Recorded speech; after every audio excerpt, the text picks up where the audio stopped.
But we are going to open the show today by talking a little bit about, the Senate runoff race that's going to take place in Georgia this week. But more importantly, how those candidates have handled the demands for relief checks toward Americans during this moment of crisis.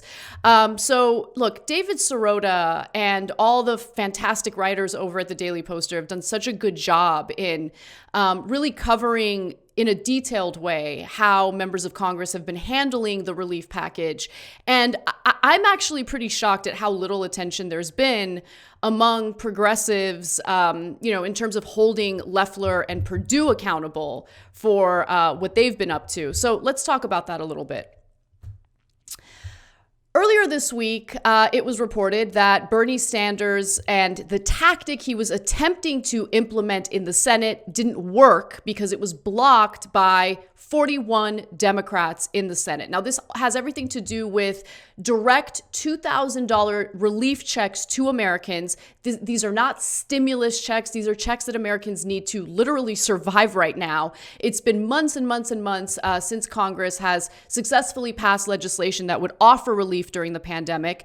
And the latest version of pandemic relief came in the form of $600 direct checks to Americans. And Donald Trump came out and said, no, I'm going to veto this. I'm going to vote against it, or not vote against it. I'm not going to sign it unless you guys provide more direct relief to Americans. I want $2,000 checks.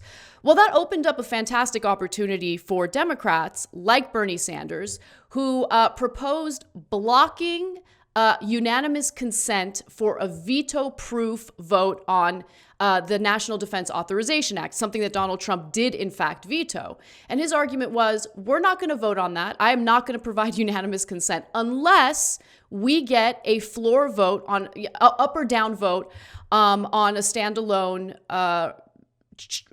bill that offers $2,000 direct checks to Americans. Well, Mitch McConnell stood up and said, all right, well, who's with me on wanting to vote on NDAA and, just bypassing what Bernie Sanders is trying to do here? 41 Democrats joined. But during that whole debate, what was really interesting, Nando, was that all of a sudden, David Perdue and Kelly Loeffler, two senators from Georgia who are facing re-election, had to find a way to go along with what Trump is saying, even though they were not actually in favor in any way of providing direct relief checks to Americans. All of a sudden, you have people like Kelly Loeffler going on Fox News, trying to thread the needle. Here's what that sounded like, and then I'll give you the details on what actually happened. So will you support that bill, that encouragement from the president once it gets to the Senate? Well, look. The president has fought for our country from day one. He continues to fight for every single American. I've stood by the president 100% of the time. I'm proud to do that. And I've said, absolutely, we need to get relief to Americans now, and I will support that. But look, here's the issue. Democrats have blocked relief time and again. That's why we're in this situation as a country. We've tried to pass that relief since this summer. Nancy Pelosi, Bernie Sanders, they've admitted that they held it up because they were playing politics with the lives of Georgians and all Americans around this election. And we have to hold Democrats accountable on January 5th. Now, obviously, she's lying about Democrats allegedly blocking the bill. The legislation had been blocked by Mitch McConnell over and over again. As we know, the HEROES Act passed in the House, months and months ago, but Mitch McConnell refused to bring it to a floor vote. Now, with that said, what happened with Loeffler and McConnell? Like in there, she claimed that she is supportive of what Trump is calling for. And as Sirota and Perez write in Jacobin and the Daily Poster, Senator Mitch McConnell may want to own the libs and economically punish his own destitute state by blocking the $2,000 checks. But an even bigger priority for him is holding on to his job as majority leader. But he can only do that if the Georgia incumbents win re-election. And they continue to write this, Nando. That means if Loeffler and Perdue publicly demanded passage of the $2,000 checks legislation, and if they explicitly aimed their criticism at McConnell for holding things up, it would almost certainly happen. But as we know, guys, it didn't work out that way. Kelly Loeffler and David Perdue weren't even present for when that vote happened on, Bernie Sanders' efforts to block the NDAA until they got a vote on the direct checks to Americans. it's just this is how it played out. And I would like to see a little more emphasis on how the Republican Party is working against the American people. I mean, there's been a lot of discussion about forcing the vote when it comes to Medicare for all, with all of the ire directed toward progressive Democrats who are on our side. Let's also focus a little bit on what Republican lawmakers are doing to block actual relief to the American people. Yeah, I mean, it's been a kind of nail-biting few days over this $2,000 check issue because, I mean, weirdly, Trump opened up that political terrain. I mean, obviously, kind of like accidentally, he has no idea like how any of this stuff works. But there was a brief opening because I mean, you know, once the Senate had agreed to a bill for $600 checks plus the $300 unemployment insurance expansion, that was that. That seemed like that was that, and that was it. That was all that was going to happen for at least the next 5 or 6 months.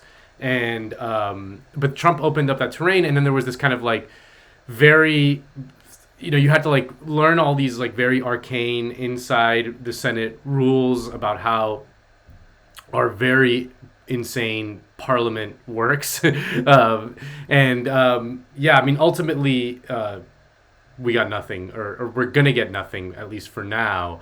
I mean, it'll be interesting to see how it'll play out in the Georgia election. I mean, Mitch McConnell was in a kind of tight spot. Like, Trump put him in a tight spot by opening that terrain. I mean, the only reason why he agreed to the $600 checks in the first place is because he saw that Loeffler and Perdue's chances to win in Georgia were probably tied to them passing some sort of relief in the pandemic, and so he allowed like this the bare minimum, but Trump like kind of blew that up, and then he used every trick at his disposal to delay, like not delay is not the right word, but like to mask the reality of what's going on, which is that they were never they didn't want even the $600 in the first place, and they certainly didn't want to expand that to $2,000. I mean, I guess that the only, you know, obviously the Democrats could have played probably harder. I mean, if they would have followed Bernie Sanders to the bitter end over this defense authorization bill, it's possible that it might have played out differently. Maybe they could have extended it to a few more days to really ramp up the heat on the Georgia election. I'm not sure how that plays out. I mean, I think the politics of this are so muddled at this point that it's hard to see how that plays out. But I mean, I certainly would have liked them to go to the bitter end. But yeah, can I jump in on that real quick, Nando? Because sure. I totally agree with you. And if you're to place the majority of the blame on any group of people, it would be the 41 Democratic senators who voted along with Mitch McConnell against the tactic that Bernie Sanders was trying to implement, right? And we're talking about Democratic leadership. You know, we have Chuck Schumer, who voted along with Mitch McConnell on this effort. You have Kamala Harris, who very recently bragged about how she's the one who proposed, the main author of the legislation that would provide the direct $2,000 relief checks to Americans. She voted along with Mitch McConnell because when push comes to shove, ensuring that your private military contractor buddies and donors get the money that they desperately need, which of course they don't actually desperately need, that supersedes the needs of the American people. And so that also goes to one other point I want to just quickly make.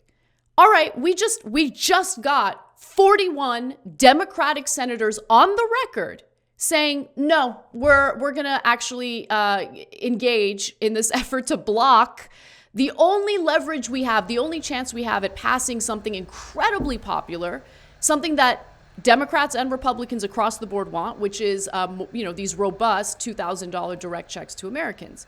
And so we have their names. We have them on the record. Now what? Yeah. Now what? Where's the groundswell?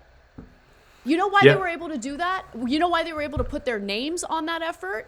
Because they don't fear us. They don't fear the...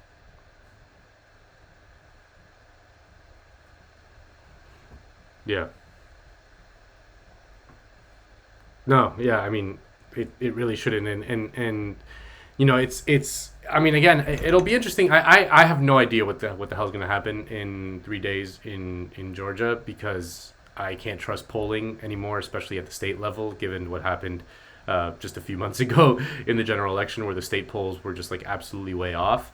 But I mean, it does seem that like the race has kind of coalesced around this issue, so it is kind of a test case to see whether voters will punish the incumbent Republican senators who, I mean, let's be clear, like, if the Democrats can't win these two races against like these two cartoon villains in the middle of this pandemic, you know what I mean? Like, they're the most cartoonishly villainous people that you can imagine. I mean, they profited off the misinformation that they were peddling in the pandemic. I mean, it's really, really disgusting. Kelly Loeffler was never even elected to the Senate. I mean, it should be kind of a slam dunk when you think about it. But I have no idea what's going to happen.